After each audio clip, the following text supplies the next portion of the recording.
እንዴት ናችሁ ውድ ቤተሰቦቻችን? ይህ ፉአድ ባህሩ የዩቲዩብ ቻናላችን ነው። የዝውውር ጉዳዮችን የምናካፍልበት የከሰዓቱን ፕሮግራማችንን ዛሬም በዕለተ አርብ ይዘንላችሁ በድጋሚ ተገናኝተናል። ስለምታደምጡን ቆይታችሁ ከኛ ጋር ስለሆነ ከልብ አድርገን ነው የምናመሰግነው። የዝውውር ፕሮግራሞቻችንን ዛሬ ሰፋ አድርገን እናነሳለን። በተለይ ክለቦችን የተመለከቱ የዝውውር ጉዳዮችን እያነሳሳን ነው የምንጀምረው። ማንቸስተር ዩናይትድ ቤት የሚነሱ የዝውውር ጉዳዮች ያሉ፣ የአማካይ ስፍራ ተጫዋች ለማምጣት በጥር ተጫዋቾች የዝውውር መስኮት ይንቀሳቀሳሉ ተብሎ ይጠበቃል። ነገር ግን አማካይ ብቻ አይመስልም በጥር ለማስፈረም እንቅስቃሴ የሚያደርጉት። በተለይ አሰልጣኝ ሩበን አሞሪም የአጥቂ ተጫዋችም ጭምር ፍላጎት እንዳላቸው የሚያሳዩ ነገሮችን እየተመለከተን እንገኛለን። እነሱን ጉዳዮች ለመዳሰስ እንሞክራለን። አርሰናልም ቢሆን በጥር ተጫዋቾች የዝውውር መስኮት እንቅስቃሴዎችን ለማድረግ ይጠበቃል ተብሎ ይታሰባል። ምንም እንኳን በክረምቱ በርከት ያሉ ዝውውሮችን ያደረገ ቡድን ቢሆንም በጥር የሚገኙ ተጫዋቾች ካሉ ለመንቀሳቀስ ሙከራዎችን ማድረጉ አይቀሬ ነው የሚሆነው። እሱንም ጉዳይ እናነሳለን። ቼልሲም እንዲሁ ይነሳል። ሊቨርፑልም ሌሎቹም ክለቦች እንዲሁ በዝውውር ጉዳዮች ላይ ስማቸው መነሳታቸው እየቀጠለ ይገኛልና የእነሱን ጉዳዮች ለማንሳት ሙከራዎችን እናደርጋለን።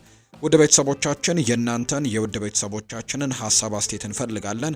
ስምና አድራሻችሁን እየጠቀሳችሁ ያላችሁን የፈለጋችሁትን ሀሳብ ኮሜንት ቦክስ ላይ ልታጋሩን ትችላላችሁ። እኛም መልሰን ወደ እናንተው እናደርሷለን። ውድ ቤተሰቦቻችን ስምና አድራሻችሁን ከጻፋችሁልን በነገው በሚኖረው ፕሮግራማችን ስምና አድራሻችሁን እየጠቀሰን ወደ እናንተው መልሰን የምናደርስበት ፕሮግራም የሚኖረን ነው የሚሆነው። አብራችሁኝ እንድትቆዩ በአክብሮት ጋብዛለሁ። ፉአድ ባህሩ ፕሮግራሙን እየመራው ከእናንተ ጋር ቆይታን አደርጋለሁ።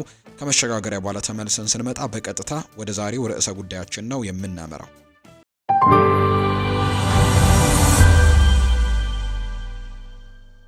ባየር ሚኒክ የማንቸስተር ዩናይትዱን ካፕቴን ብሩኖ ሚጌል ፈርናንዴዝን ወደ ዝውውር መመልከቻ ዝርዝር ውስጥ አስገብቶታል የሚሉ መረጃዎች እየወጡ ይገኛሉ። በተለይ ክሪስቲያን ፎልክ በጀርመን በሚወጡ መረጃዎች ላይ በጣም ታማኝነት ካላቸው የመረጃ ምንጮች መካከል አንደኛው ነው።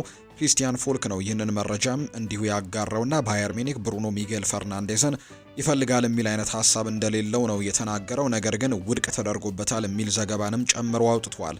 በቅርብ ቀናት ከተሰራጩ መረጃዎች በተቃራኒ ባየር ሚኒክ በኦልትራፎርድ የተሻሻለ ውል ለማግኘትም እየፈለገ ነው ተብሎ በሚታመነው በዚህ ፖርቱጋላዊ ተጫዋች ላይም ምንም አይነት ንቁ ፍላጎትም እንዳላሳየ ጭምር የሚያሳይ ሪፖርትን ፍሎሪያን ፕሌተንበርግ እያወጣ ይገኛል። መረጃውን እንግዲህ የተለያዩ መረጃዎች እየወጡ ይገኛሉ። የፈርናንዴስ ስም በአውሮፓ እግር ኳስ ውይይቶች ውስጥም ክብደት እንግዲህ ቢኖረው የውስጥ አዋቂዎች እንደሚናገሩት ግን የባየር ሚኒክ ፍላጎት ተብሎ የሚነገረው መረጃ እየተጋነነ ነው ወይም በቀጥታ ለመነጋገር በተጫዋቹ ወኪሎችና በክለቡ መካከል ምንም የተደረገ ግንኙነት እንደሌለ ጭምር ነው መረጃው የሚያሳየው። ፈርናንዴስ በጀርመኑ ሻምፒዮን የተመለከቱት እንደነበር ተዘግቦ የነበረ ቢሆንም እነዚያ ዘገባዎች ግን እንደ ክሪስቲያን ፎልክ ገለጻ ከሆነ ውድቅ እንደተደረጉ ነው መረጃዎች የሚያሳዩት።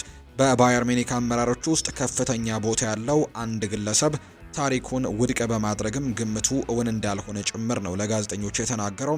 በስፖርት ዳይሬክተር ማክስ ኤልበር እና በክሪስቶፈር ፌሩድ አመራር ስርም ባየር ሚኒክ ከፍተኛ ደሞዝ ያላቸውን ተጫዋቾች ወይም ደግሞ እድሜያቸው ትንሽ ገፋ ያሉ ተጫዋቾችን ሳይሆን ወጣትና ታዳጊ ተሰጥኦዎችን ለማስፈረም እንቅስቃሴዎችን ማድረግ እንደሚመርጥ ነው አሁን ላይ እየተነገረ የሚገኘው። የ31 ዓመቱ ብሩኖ ፈርናንዴስ አሁንም የማንቸስተር ዩናይትድ በጣም ውጤታማና ተጽዕኖ ፈጣሪ ተጫዋች አንዱ ቢሆንም አሁን ያለው ውሉና የደሞዝ ዋጋ ግን ለማንኛውም ሊገዛው ለሚፈልግ ክለብ ትልቅ እንቅፋት ሊሆን እንደሚችል ጭምር ያምናሉ። የጀርመኑ ክለብ ባየር ሚኒኮች እንደዛ አድርገው ነው የሚያምኑትና የባየርን አመራር ክለቡ ባለፉት ዓመታት ከቀድሞ አስተዳደር ስር ከነበረው የጨመረ ደሞዝም መዋቅር በኋላ የደሞዝ አወቃቀሩን ለመቀነስ እንዳሰበ በቅርብ ወራትም ግልጽ ተደርጎ ሲነገር እንደነበር የምናስታውሰው ነው። ምንም እንኳን የብሩኖ ጥራት ምን ያክል ቢሆን እንደ ፈርናንዴዝ ያለው ውድና ከፍተኛ ተስማሚነት ያለው ተጫዋችን መጨመር ያንን ስትራቴጂ የሚጻረር ይሆናል ተብሎ ባይጠበቅም ብሩኖ ፈርናንዴዝ በሙያው ወሳኝ ደረጃ ላይ ያለ ስለሆነ ተወካዮቹ በዩናይትድ የተሻሻለ ውልም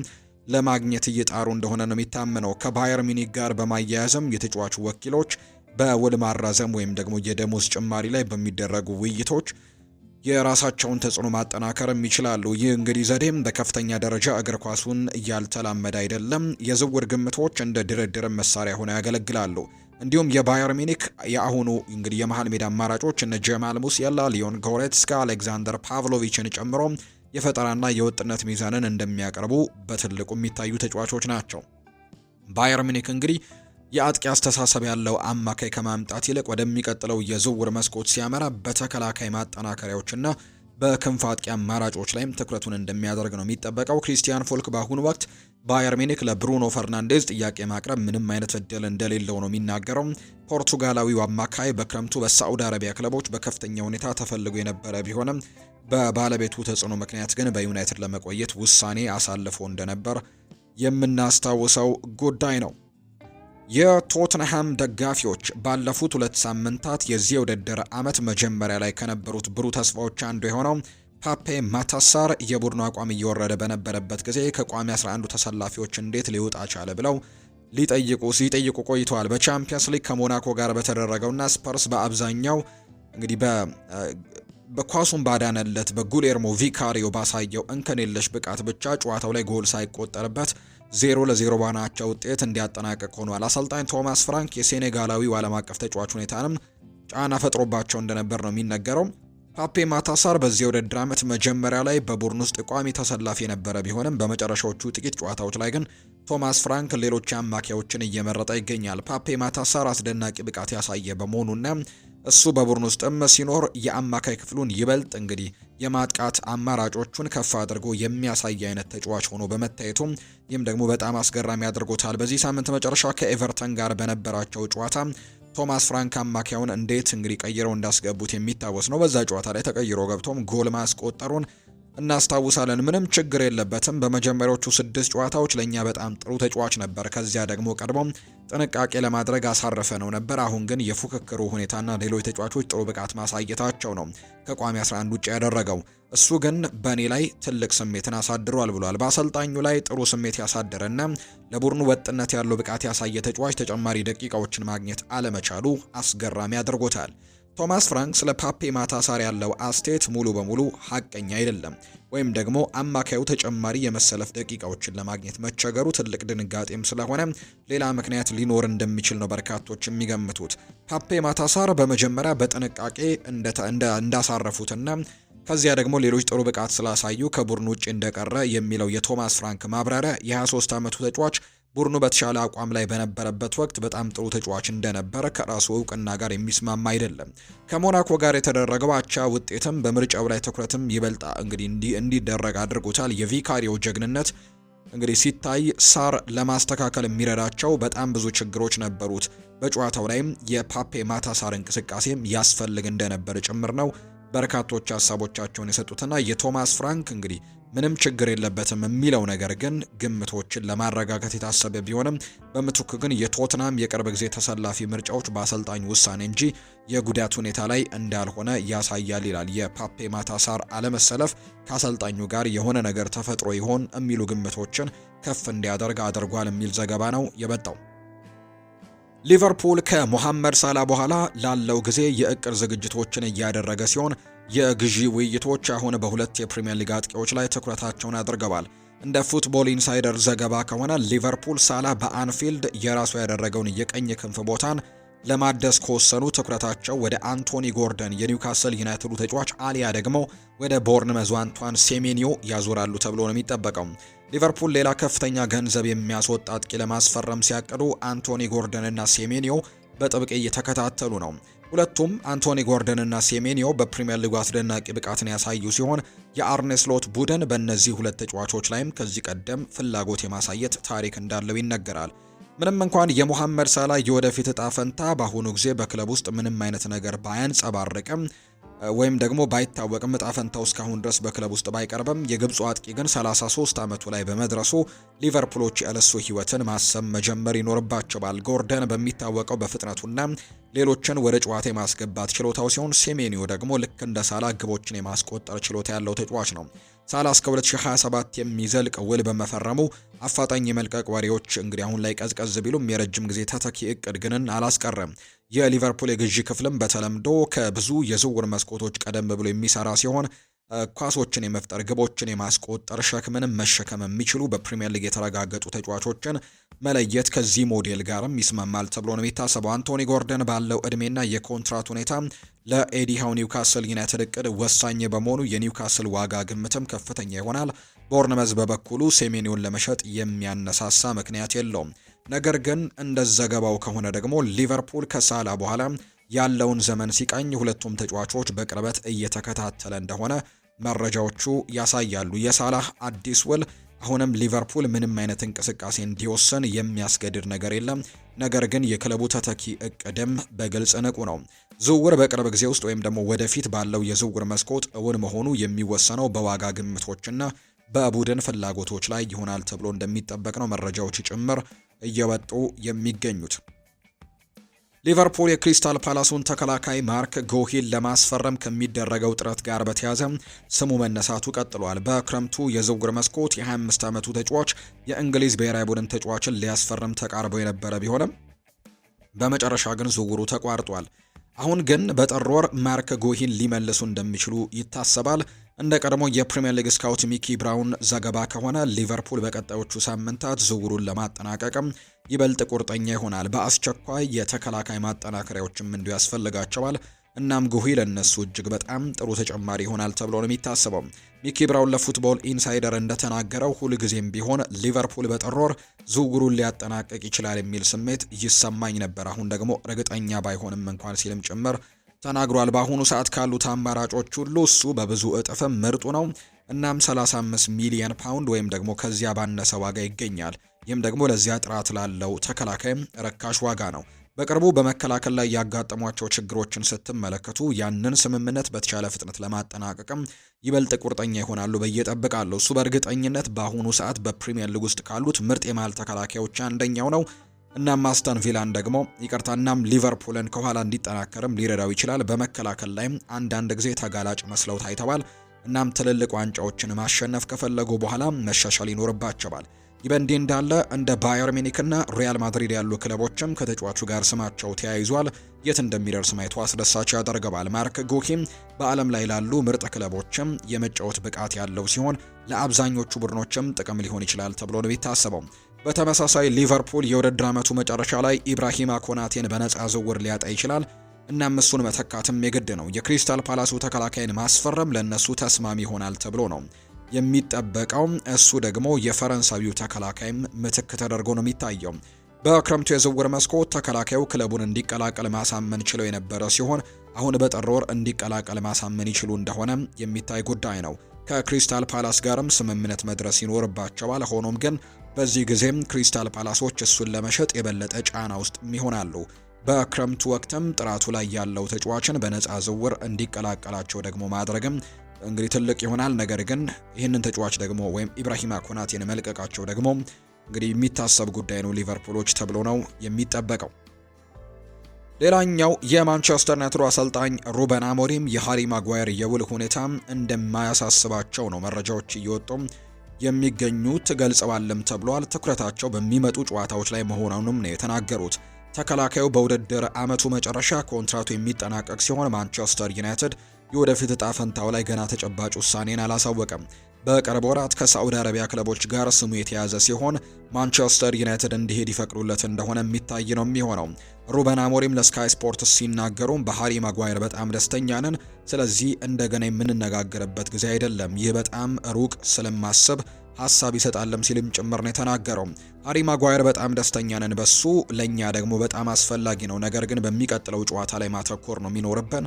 ሃሪ ማጓየር በዚህ የውድድር ዓመት ባሳየው ብቃት አስደናቂ ነበር። እናም ለሱ ደግሞ በእርግጠኝነት ቁልፍ ተጫዋች ነው። ለሁለቱ ተጨማሪ ዓመታትም በክለቡ መቆየቱ ጥበብ ያለበት ውሳኔ ሊሆን ይችላል ሲልም ጭምር ነው ሩበን አሞሪም ግምቱን ያስቀመጠው። ማንቸስተር ዩናይትድ አሁንም በተከላካይ ክፍል ውስጥም ተጨማሪ ጥራትና ጥልቀት ያስፈልገዋል። እናም ሃሪ ማጓየር ለነሱ ጠቃሚ አማራጭም ሊሆን ይችላል። ቡድኑ እንዲሻሻል ለመርዳት የሚያስችል ጥራት፣ ልምድና አመራርም አለው። በክለቡ ላይ ወጣት ተጫዋቾች ተስማሚ መካሪም ሊሆን ይችላል። ሊጉን በሚገባ ያውቀዋል እና ማንቸስተር ዩናይትድ እሱን ለመተካትም ሊቸገር ይችላል ተብሎ እንደሚጠበቅ ነው መረጃዎች እያሳዩ የሚገኙትና እንግዲህ ሊጉን በሚገባ ያውቀዋል። ማንቸስተር ዩናይትድም ለመተካት ከባድ ያደርግባቸዋል። ይህ በእንዲህ እንዳለ ተከላካዩ ከፊት ለፊቱ የአማራጮች እጥረት ሊገጥመው አይችልም። በሚቀጥሉት ወራት ለመልቀቅ ይወስን እንደሆነ ማየቱ አስደሳች ያደርገዋል ተብሎ ነው የሚጠበቀው።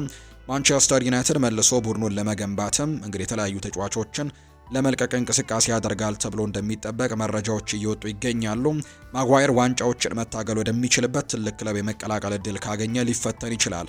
በሀሳብ ደረጃ ግን ማንቸስተር ዩናይትድ በፍጥነትም ተንቀሳቅሶ ደግሞ ይህንን ተጫዋች ለመተካትም እንቅስቃሴዎችን ያደርጋል ተብሎ እንደሚጠበቅ ነው መረጃዎች እየወጡ የሚገኙትና እንግዲህ ማረጋገጥ ይኖርበታል። በ30ዎቹ ዕድሜ ውስጥ ቢሆንም ማጓየር ግን አሁንም ለማንቸስተር ዩናይትድ የሚሰጠው የተወሰነ ነገር እንደሚኖር በርካቶች ግምቶቻቸውን እያስቀመጡ ነው የሚገኙት።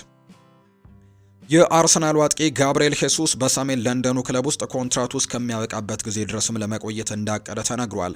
ከአርሰናል ሊለቅ ይችላል በሚል ስሙ በተደጋጋሚ የተነሳ ቢሆንም ተጫዋቹ ግን የመልቀቅ ፍላጎት የለውም። አርሰናል አዲስ ውል ያቀርብለት እንደሆነ እየተጠበቀ ነው። አጥቂው ከጥር ወር ጀምሮ በጉልበት ጉዳት ምክንያትም ከሜዳ ውጭ የቆየ ሲሆን በፍጥነት ደግሞ ወደ ጨዋታ ለመመለስና ለቡድኑ እንደገና ቁልፍ ተጫዋች ሆኖ ራሱን ለማሳየትም እያሰበ ነው። ለኢኤስፒኤን ሲናገርም እንዲህ ነው ያለው። በየቀኑ የአርሰናል አሰልጣኝና የቦርድ አባላት እኔ እንድመለስ ከፍተኛ ፍላጎት እንዳላቸው ይናገራሉ። እኔ ራሴን ከክለቡ እቅዶች ውጭ አላየውም። እስከ 2027 የሚቆይ ኮንትራት አለኝ። እናም እስከዚያ ጊዜ ካልታደሰ ቢያንስ እስከ 2027 ድረስም በክለቡ ቆያለሁ። የጋብርኤል ሄሱስ ስም ከብራዚል ክለቦች ጋር ተያይዟል። በውድድር ዓመቱ መጨረሻ ላይ እሱን ለማስፈረም የብራዚል ክለብ ጥያቄ ይዞ ብቅ ይል እንደሆነ ደግሞ ማየቱ አስደሳች ያደርገዋል። በክረምቱ የዝውውር መስኮት ወቅትም በስፋት ይለቃል የሚል ስሙ ተነስቶ የነበረ ቢሆንም አርሰናል በጥር ወር እንዲለቅ መፍቀዱ የማይመስል ነገር ነው። የሊግ ዋንጫውንና የዩኤፋ ቻምፒየንስ ሊግን ለማግኘት እየተፎካከሩ ነው። በውድድር ዓመቱ አጋማሽም ቡድኑን ማዳከምም እንደማይፈልጉ ጭምር ነው የተነገረው። ይህ በእንዲህ እንዳለ ፓልሜራስ ሊሄድባቸው ከሚችሉ መዳረሻዎች አንዱ ተብሎ የተጠቀሰ ሲሆን ሄሱስ ወደፊት እነሱን ለመቀላቀልም ፍላጎት ሊኖረው እንደሚችል ፍንጭ ሰጥቷል። ሆኖም ገና ከፕሪሚየር ሊግ ለመልቀቅ እቅድ የለውም። በሚቀጥሉት ወራት ሚኬል አርቴታ ተጨማሪ የመሰለፍ እድሎችን እንዲሰጠው ማሳመን ይችል እንደሆነም የሚታይ ጉዳይ ነው። በአርሰናል ቋሚ የመሰለፍ ቦታ መያዝ ካልቻለም ለመልቀቅ ሊገደድ ይችላል። በሙያው በዚህ ደረጃ በለንደኑ ክለብ የመጠባበቂያ ወንበር ላይ መቀመጥ አይፈልግም። አርሰናል እንደ ቪክተር ዮኬሬሽ ያለ ጥራት ያለው አጥቂ ያስፈርሟልና ስዊድናዊው ዓለም አቀፍ ተጫዋችም አሁን ላይ በአሁኑ ጊዜ በክለብ ውስጥ የመጀመሪያ ምርጡ ተመራጭ አጥቂ ሊሆን እንደሚችል ይታወቃልና መገመቱ ፍትሃዊም ነው። በሚቀጥሉት ጥቂት ወራትም ከጋብርኤል ሄሱስ ጋር ያለው ሁኔታም እንዴት እንደሚቀጥል ወደፊት የሚታይ ጉዳይ ይሆናል ተብሎ ይታሰባል እንጂ አሁን ላይ የተጫዋች ቦታ የማግኘት እድሉ ጠባብ ይሆናል ተብሎ ነው የሚጠበቀው። ማንቸስተር ዩናይትድ የኤሲ ሚላኑን አጥቂ ራፋኤል ሊያውን በማስፈረም የአጥቂ ክፍሉን ለማሻሻል እቅድ አለው። የ26 ዓመቱ ፖርቱጋላዊ ዓለም አቀፍ ተጫዋችም በጣሊያን ጥሩ ብቃትን እያሳየ ነው እና ብቃቱም ደግሞ የትልልቅ ክለቦችንም ትኩረት እየሳበ ነው። እንደ ፌጂያስ ዘገባ ከሆነ ማንቸስተር ዩናይትድ አሁን ላይ እሱን የመግዛት ከፍተኛ ገንዘብ የሚያስወጣ የዝውውር እያቀደም እንደሆነ ይነገራል። የጣሊያኑ ክለብ ለመሸጥ ማሳመን ይችሉ እንደሆነ የሚታይ ጉዳይ ነው። እሱ ጥራት ያለው ተጫዋች መሆኑ አያጠራጥርም። እናም በጣሊያንና በአውሮፓ ቻምፒየንስ ሊግም ችሎታውን አሳይቷል። በፕሪሚየር ሊግም ስኬታማ ለመሆን የሚያስፈልገው የአካል ጥንካሬና ቴክኒካል ብቃትም አለው። እናም ክለቡን ከተቀላቀለ የማንቸስተር ዩናይትድ ቁልፍ ተጫዋችም ሊሆን ይችላል። ራፋኤል ሊያው በሉካ ሞድሪች በዓለም ላይ ካሉ ምርጥ ተጫዋቾች አንዱ ተብሎ የተሰየመ ተጫዋች እንደሆነ ይታወቃል። እንግዲህ ማንቸስተር ዩናይትዶች በቅርቡ በተመሳሳይ ሚና የሚጫወተውን ማቲያስ ኩኛን አስፈርመዋል። ብራዚላዊው ተጫዋች ለራፋኤል ሊያውም ሲሉ በአስተላለፍ ውጭ ያደርጉታል ተብሎ አይጠበቅም። ሁለቱን ተጫዋቾች በመጀመሪያው አስተላለፍ ውስጥ እንዴት ያስተናግዳሉ የሚለው ጉዳይ ደግሞ ለማየት አስደሳች ያደርገዋል። ፖርቱጋላዊው ዓለም አቀፍ ተጫዋች በኦልድ ትራፎርድ የተጠባባቂ ወንበር ላይ መቀመጥ አይፈልግም።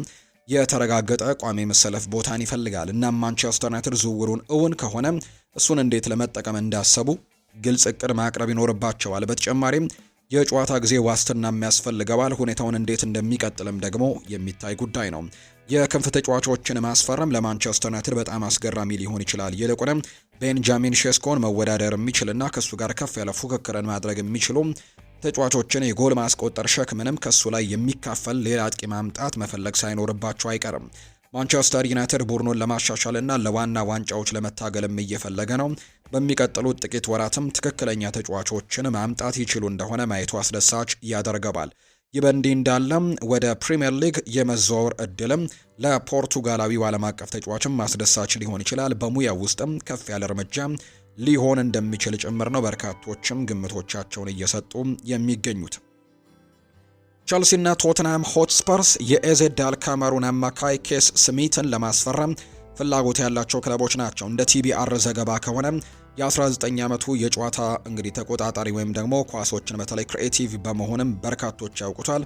በኔዘርላንዱ ክለብ አስደናቂ ብቃትን አሳይቷል። እናም ሁለቱም የፕሪሚየር ሊግ ክለቦች ደግሞ አገልግሎቱን ለማግኘትም ፍላጎቱ አላቸው። በቅርብ ዓመታት ውስጥ ጎበዝ ወጣት ተጫዋቾችን በማምጣት ጥሩ ውጤቶችን አሳይተዋል። እናም ስሚት ለነሱ ደግሞ ሌላ የወደፊት ኢንቨስትመንትም ይሆናል። በትክክለኛው አመራርም ወደ ከፍተኛ ደረጃ የጨዋታ እድገትም የሚያሳይት ችሎታዎች እንዳሉት ነው በርካቶች የሚገምቱት።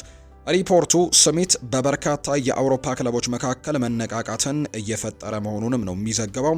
በፕሪሚየር ሊግ ውስጥ መደበኛ እግር ኳስን ማግኘቱ እንዲሻሻልና ብቃቱን ሙሉ በሙሉ እንዲጠቀም የሚረዳዋል። ቼልሲና ቶትንሃም ወጣት ተጫዋቾችን በመቅረጽ ጥሩ ውጤትን አሳይተዋል። እናም በእድገት ውስጥ ደግሞ ቁልፍ ሚናን ሊጫወቱ ይችላሉ። ስሚት በሁለቱ የለንደን ክለቦች ከአሰልጣኞች ኤንዞ ማሬስካና ከቶማስ ፍራንክ ጋር ለመስራትም እድሉን ያገኛል። የት እንደሚያርፍ ማየቱ አስደሳች ያደርገዋል። ሁለቱም ክለቦች ዝውውሩን ለማጠናቀቅ የሚያስችል በቂ ሀብትም አላቸው ነው የሚባለው። ፍላጎታቸው መደበኛ የጨዋታ የዝውውር ጥያቄን ይቀይሩት እንደሆነ የሚታይ ጉዳይ ነው። አማካዩ በአጨዋወት ስልቱ ምክንያትም ከኬቨን ደብሮይና ጋርም ተነጻጽሯል። የእሱ ራዕይ፣ ቴክኒካል ችሎታና ፈጠራውን በመጨረሻው የሜዳ ክፍል ላይ ለቼልሲና ቶትንሃም ዋጋ ሊተመን የማይችል ሊሆን ይችላል። ሁለቱም ክለቦች በዩኤፋ ቻምፒየንስ ሊግ እየተወዳደሩ ሲሆን በቅርቡ ለዋና ዋንጫዎችም ለመታገል ተስፋ ያደርጋሉ። ቡድናቸውን ማሻሻል መቀጠል ይኖርባቸዋል። እናም በአውሮፓ እግር ኳስ ውስጥም ካሉት ምርጥ ወጣት ተሰጥኦዎች መካከልም የተወሰኑትን ማስፈረም ትክክለኛ እርምጃ ይሆናል ተብሎ ነው የሚጠበቀው። የ19 ዓመቱ ተጫዋች የፕሪሚየር ሊግ ውስጥ ለመወዳደር የሚያስችል አቅም አለው። እንዲሁ ደግሞ በሀገሪቱ ውስጥ ካሉ ትልልቅ ክለቦች መካከልም አንዱን የመቀላቀል እድሉም ለሱ በጣም አጓጊ ይሆናል ተብሎ ነው የሚጠበቀው። እሱ እንደ ቼልሲ ወይም ቶተንሃም ያሉ ክለቦች ከኔዘርላንዱ ክለብ ጋር በፍጥነት ስምምነት ላይ ይደርሳሉ ብሎ እንደሚጠበቅ እርግጠኛ ነው። ከእንግሊዝ እግር ኳስ ጋርም ለመላመድ የሚያስችል የአካል ጥንካሬና ቴክኒካል ችሎታ ያለው ሲሆን ዝውውሩ ከተጠናቀቀ ፈጣን ተጽዕኖ ለመፍጠርም ይችላል ተብሎ እንደሚጠበቅ ነው መረጃዎች እየወጡ የሚገኙት። ማንኛውም የዝውውር እስከ ክረምቱ የዝውውር መስኮት መጠበቅ ሊኖርባቸው ይችላል ብሎ መገመት ፍትሃዊ ነው። ኤዜድ አልካማር እንደሱ ያለ ቁልፍ ተጫዋቹን በውድድር ዓመቱ አጋማሽ ላይ እንዲለቅ እንደማይፈቅድለት ነው በርካቶች ግምቶቻቸውን ያስቀመጡት። የክሪስታል ፓላስ አጥቂ ክሪስተንሰን ኡቼ በውድድር ዓመቱ መጨረሻ ክለቡን ለቆ ሊሄድ ይችላል ተባለ። ክሪስታል ፓላስ ተጫዋቹን በውሰትና በመግዛት አማራጭ አስፈርሞታል። የተወሰኑ ቅድመ ሁኔታዎች ከተሟሉ ዝውውሩ ቋሚ ይሆናል። ይሁን እንጂ የ22 ዓመቱ ተጫዋች ግን መደበኛ የመጫወት እድል ለማግኘት ሲቸገር ቆይቷል። እስካሁን ድረስ በፕሪሚየር ሊጉም አንድም ጨዋታ በመጀመሪያው አስተላለፍ ውስጥ አልጀመረም። እናም ደግሞ ከፌጂያስ የተገኘ ዘገባ እንደሚያመለክተው በውድድር ዓመቱ መጨረሻ ወደ ሄታፌ የመመለስ እድሉ ሰፊ ነው። የስፔኑ ክለብ ክሪስታል ፓላስን ከሱ እንግዲህ ቋሚ ያስፈርመዋል ብሎ ተስፋ አድርጎ የነበረ ቢሆንም ከመልቀቁ ገንዘብ ለማሰባሰብም እየፈለገው ነው የስፔኑ ክለብ። ሆኖም ግን በለንደኑ ክለብ ያለው ሁኔታ ግን የእቅዱ አካል አለመሆኑን የሚጠቁም ነው። አጥቂው ክሪስታል ፓላስን በክረምቱ የዝውውር መስኮት የተቀላቀለ ሲሆን ከዚያ በፊት በስፔንም አስደምሞ ነበር። በ2026 እንግዲህ ተመልሶ ወደ ሄታፌ ይሄዳል ብሎ የጠበቀው ጥቂት ሰው ነበር። አሁን ግን ይህ ሁኔታ በጣም ሊሆን ይችላል ተብሎ ነው እየተገመተ የሚገኘው። በሚቀጥሉት ወራትም የ22 ዓመቱ ተጫዋች ኦሊቨር ግላርሰን ተጨማሪ እድሎችን እንዲሰጠው ማሳመን ይችል እንደሆነ ማየቱ አስደሳች ይሆናል። ለእንግሊዝ እግር ኳስ የሚያስፈልገው አካላዊ ጥንካሬና ቴክኒካዊ ብቃት እንዳለው ምንም ጥርጥር የለውም። በላሊጋ ያለውን ችሎታ አሳይቷል። እናም በእንግሊዝም ራሱን ለማረጋገጥ ከፍተኛ ፍላጎት ይኖራል። እሱ እንደ አጥቂና እንደ አጥቂ አማካይ መጫወት ይችላል። ከሱ እንግዲህ ምርጡን ለማግኘትም ከቻሉ የብቃት ነገሩን ለክሪስታል ፓላስም ትልቅ ጥቅም ሊሆን ይችላል።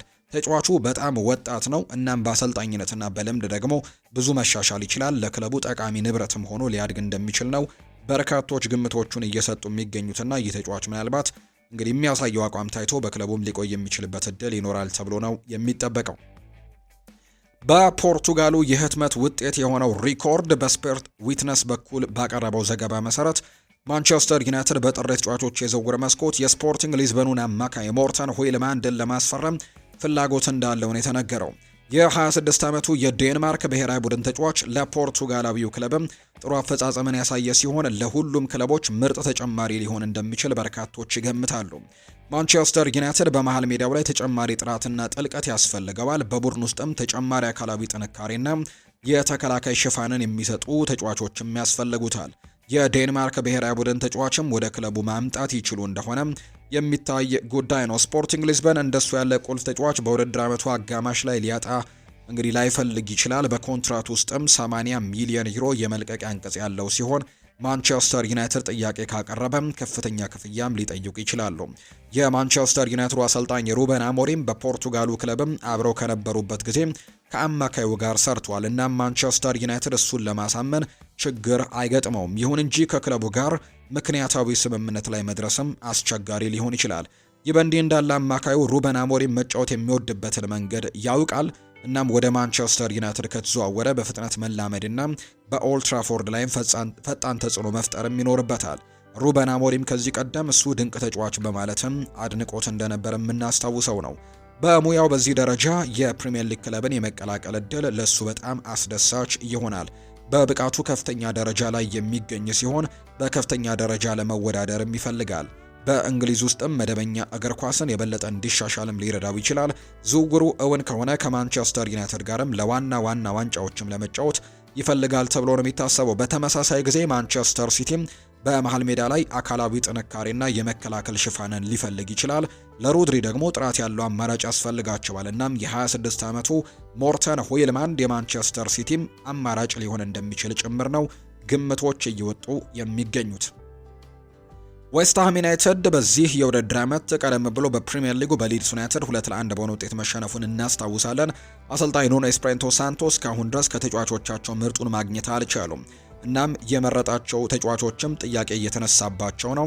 በዌስትሃም ዩናይትድ ታሪካዊ ተጫዋች የሆነው ቶኒ ኮቲ አሁን ክለቡ ከውድድር ዓመቱ ጅምር በኋላም ከባድ ችግር ውስጥ እንዳለ ይገልጻል። ባለፈው የውድድር ዓመት ከወራጅ ቀጠና ለመታገል ሲታገሉ ነበር። እናም እስካሁን ምንም የተለወጠ ነገር የለም። በዚህ የውድድር ዓመት በፕሪሚየር ሊጉ መቆየታቸውን ለማረጋገጥ ይችሉ እንደሆነ ማየቱ አጓጊ ነው ብሏል። የሚጠቀምባቸው ጥራት ያላቸው ተጫዋቾች ቢኖራቸውም በከፍተኛ ደረጃ ግን መጫወት አልቻሉም። ይህ በእንዲህ እንዳለ ኮቲ አሰልጣኙ ካሉም ዊልሰንን አስተላለፍ ውስጥ የማስቀረቱን ውሳኔ ተችቶታል። ዌስትሃም የቀድሞውን የኒውካስል አጥቂ በነፃ ዝውውር ቢያስፈርምም በግልጽ ግን አያምኑበትም። ኮቲ በጥር ወር ጥራት ያለው አጥቂ ማምጣትም እንዳለባቸው ይሰማዋል። ነገር ግን እስከዚያ ድረስ ግን ለዊልሰን የበለጠ እድል መስጠት ይኖርባቸዋል ሲልም ነው የተናገረው። ኮቲ ቀጥልና ለሃመርስ ኒውስ ሲናገርም እኛ ከባድ ችግር ውስጥ ነን ሲልም ነው የተናገረው። ሌላ በጣም ደካማ አፈጻጸም የጀማሪ አስተላለፍ ትርጉምም አይሰጥም። ምርጥ ተጫዋቾቻቸው በጥሩ ቦታቸው ላይ እንዲጫወቱ ፍቀዱላቸው ብሏል። አዲስ አጥቂ በጣም ያስፈልገናል፣ ነገር ግን ካሉም ዊልሰን ቢያንስ ጨዋታዎችን መጀመር አለበት ሲልም ነው የተናገረው። ዊልሰን ባለፉት ጊዜያት በፕሪሚየር ሊግ ራሱን አረጋግጧል እና ፈጣን ተጽዕኖዎችን መፍጠር እንደሚችልም ምንም ጥርጥር የለውም። በዌስትሃምም ዩናይትድ ስሙን ለማስመዝገብም ከፍተኛ ፍላጎት ይኖረዋል። በሚቀጥሉት ሳምንታት ኑኖ ኤስፕሬንቶ ሳንቶ ለቀድሞው የኒውካስል ዩናይትድ ኮከብም ተጨማሪ እድሎችን ለመስጠት ፍቃደኛ ይሆን እንደሆነ ማየቱ የሚታይ ነው። ዊልሰን በጉዳት ምክንያት ጨዋታው ሊጠናቀቅ 25 ደቂቃዎች ሲቀሩት ነው የገባው።